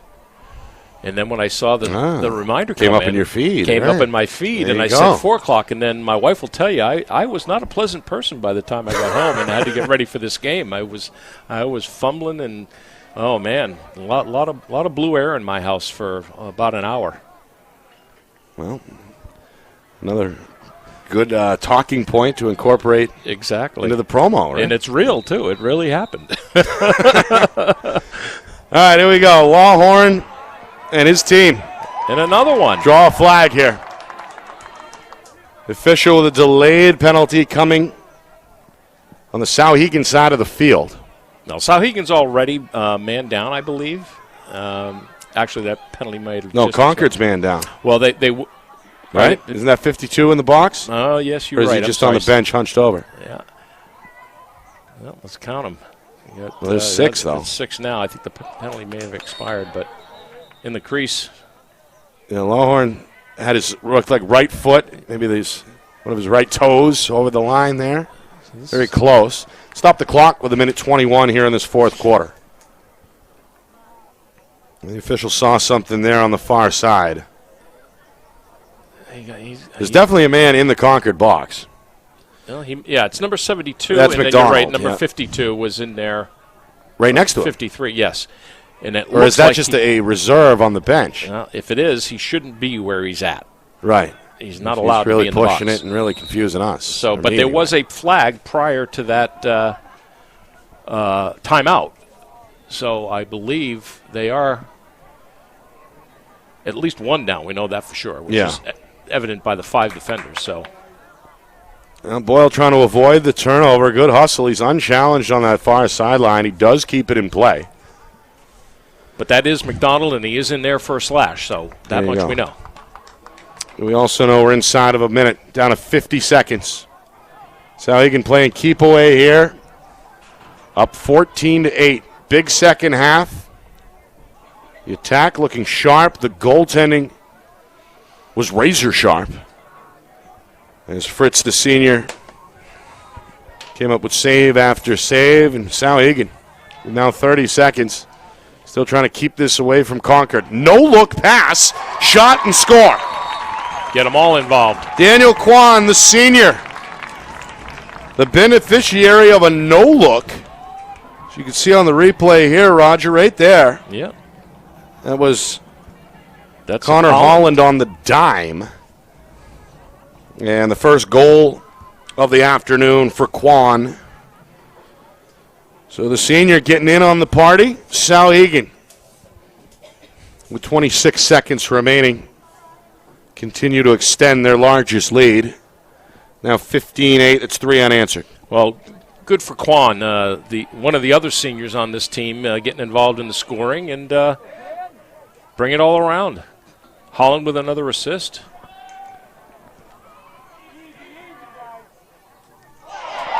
Oh, he goes end to end. Wow. All right. Give it to the face-off man, Samuel Nickel. That's his third. And why not? One of the better goal scorers in recent program history up there in Concord. Again, over 100 goals in 3 years. Going to end it on a high note, although it'll be bittersweet as his team is basically done here. 15-9, now 16 seconds to go. He's going to go for another here. Why not? Go ahead, Sam. Let's see if they get it off. Far side, it's a long pole shot for Marshall Riedenauer. This one with a fraction of a second still to go. So Souhegan runs out the clock, and wraps up a playoff victory on their home field. 15-9 is the final as the Sabres eliminate the Concord Crimson Tide. Souhegan will face Bedford on Saturday at 5 o'clock in Bedford in that quarterfinal round. That is going to be a very interesting game. Bedford played them earlier in the season here at Souhegan, and Bedford put a pretty good whooping on the Sabres then, 15-5. 2 days later, the Sabres show up at Bulldog Stadium. Made it a whole different story. 10-9 win for Bedford, but they closed the gap. As we've said many times this season, third time's a charm. Third time, it could go just about any direction. Yep. It'll be an interesting game. All right, we'll come back with a look back at this one. Souhegan looked good on their home field for the third win of the year. They beat Keene, by the way, along with Concord during the regular season. We'll also take a look at the out-of-town scoreboard tournament edition. Preliminary round action in Division I on the boys' side underway right now. We'll see if we can hunt down the latest for you in just a moment. All on the way, you're watching coverage of the 2021 NHIAA Boys Lacrosse Division I Tournament right here on Friday Night Lights, New Hampshire, presented by Beals Insurance. Our broadcast today, as it always is brought to you by Beals Insurance Agency, with locations now in both Bedford and Londonderry. Whether you need home, auto, or business insurance, Beals Insurance will get you both the price and quality coverage that's right for you. Just call 603-471-9999 or visit BealsInsurance.com to request a free quote and start saving money today. Again, that's BealsInsurance.com. The New Hampshire Tomahawks promote the highest level of club lacrosse competition, not just in the state, but in the country. Looking to get recruited? Director Chris Cameron keeps an open dialogue with the nation's top college lacrosse coaches. Over 400 New Hampshire Tomahawks alumni have played at the college level, including the ACC, Big East, Big Ten, Ivy, NESCAC, NE10, and more. New Hampshire Tomahawks coaching staff has over 100 coaches, including current high school varsity and college coaches. The Tomahawks offer training for players of all ages, clinics, camps, and leagues, along with spring, summer, and fall elite teams. So play with the best. The New Hampshire Tomahawks, showcase and development for college lacrosse. Visit NewHampshireTomahawks.com and girls.nhtomahawks.com. Are you thinking of selling your home? Well, now may be the time, given that spring is here, the market is hot, and interest rates remain at all-time lows. It's time to call Roger Howe, a licensed professional realtor with the Bean Group. Not sure what your home is worth? Roger will provide a market analysis for you at no charge. With 12 years experience in residential, commercial, leasing, and investment properties, Roger knows your local market. So contact Roger Howe of the Bean Group today. Is your company interested in showcasing your brand to thousands of high school sports fans across New Hampshire? If not, why not? And if so, let's go. Friday Night Lights New Hampshire is seeking sponsorship partners. It's the perfect way for your company to get out in front of the moms and dads who make up our community. Help us help you, and we can grow together. If you're interested in partnering with Friday Night Lights New Hampshire, then email us at fnlnhmedia@gmail.com. That's fnlnhmedia@gmail.com. Join our team today.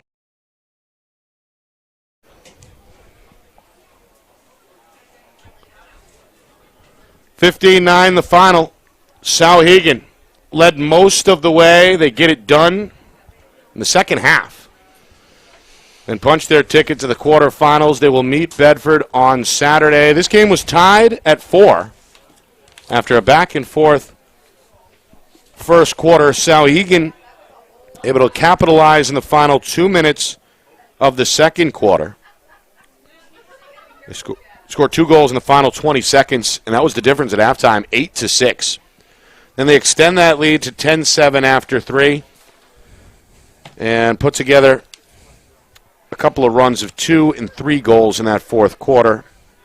Last goal goes to Concord, but in the end the game goes to Souhegan, 15-9. They were led by senior Riley Lawhorn, 4 goals for the UMass Lowell commit.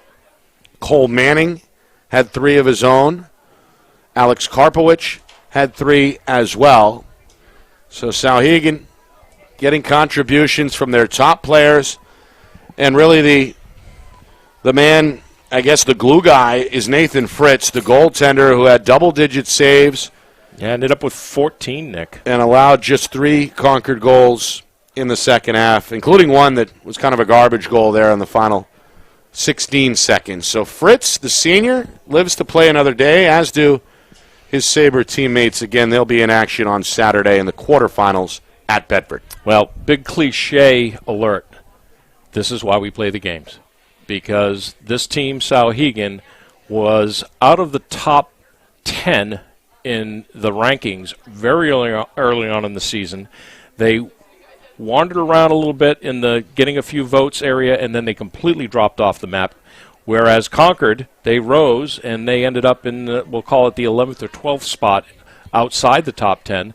But again, this is why we play the game. Souhegan only had 2 wins the entire year, and they come back against a stronger Concord team, at least on paper, and they literally dominated this game from maybe halfway through the second quarter going forward. And do not take anything away from Bettens.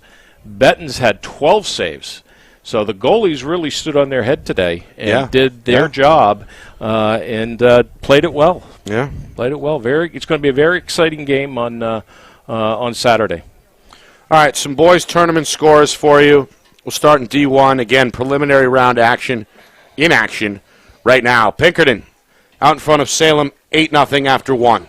Not a big surprise there. Astros, heavy favorites to get back to the quarterfinals. Winner of that game, by the way, plays at Londonderry on Saturday afternoon.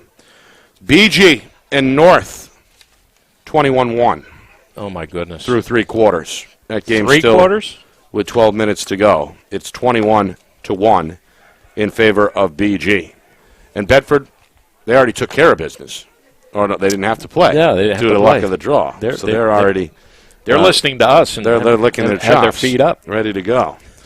All right, some other scores. We got D3 action as well. Trinity and Campbell, 2 contenders in Division 3, and that's tight.